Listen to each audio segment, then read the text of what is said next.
সর্বোচ্চ কাজের গ্যারান্টি স্বচ্ছতা নিশ্চিত করতে ভিবিজি রামজি আইন চালু হয়েছে বলেন কেন্দ্রীয় কৃষি ও কৃষক কল্যাণ এবং গ্রামীণ উন্নয়ন মন্ত্রী শিবরাজ সিং চৌহান।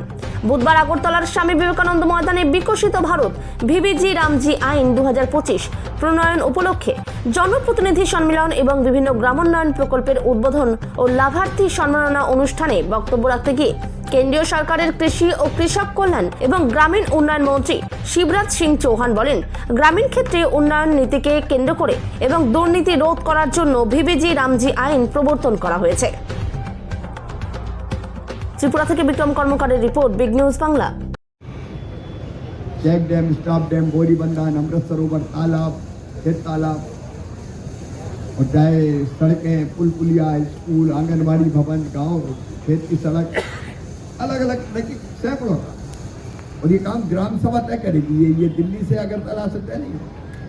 गांव की जरूरत गांव वाले अच्छी तरह जानते तो गांव तय करेगा कि हमारे गांव में कौन सा काम है। और दो चीजें और जो इसमें की है, एक काम नहीं देने पर बेरोजगारी भत्ता सुनिश्चित, और दूसरा मजदूरी में अगर देर हो गई, कई बार देर हो जाए तो उसके लिए विलंबित भुगतान का प्रावधान। प्रशासनिक व्यय बढ़ा के भी 6 से 9%, 6 से 9% किया गया, ताकि इस योजना को क्रियान्वित करने वाला जो अमला है उसकी सैलरी और बाकी व्यवस्थाओं में दिक्कत ना आए। एक प्रावधान केवल 100 से 125 दिन रोजगार करने के बाद भी पीक में जब कृषि कार्य होंगे तो वहाँ स्वाभाविक रूप से आसानी से रोजगार मिलता है और किसानों को भी जरूरत रहती है कृषि कार्य के लिए मजदूर भाई बहनों की। तो उस समय राज्य सरकार के ऊपर छोड़ा है कि वो जब चाहे 2 महीने अधिकतम इस अधिनियम के अंतर्गत काम रोक सकता है, ताकि कृषि कार्य भी चलते रहे। ये बहुत अच्छी योजना है, मजदूरों के भी हित में है, किसानों के हित में भी है और गांव के विकास के लिए है। इस अच्छी योजना के लिए मैं प्रधानमंत्री जी को हृदय से धन्यवाद देता हूं। आज माननीय मुख्यमंत्री जी से कई विषयों पर चर्चा हुई।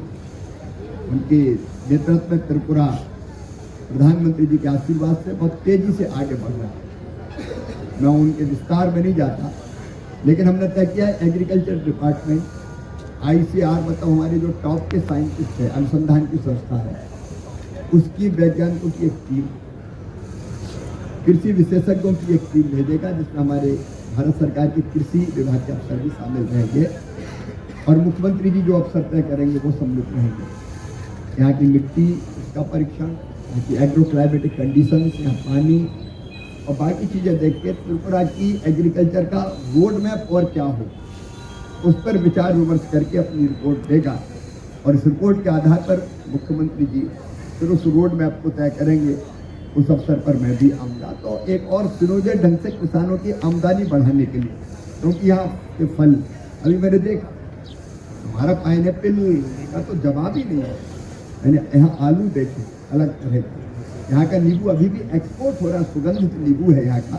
मैं सारी चीज़ों के विस्तार में नहीं जाता, लेकिन इसको और बेहतर हम कैसे कर सकते हैं। और एक इंटीग्रेटेड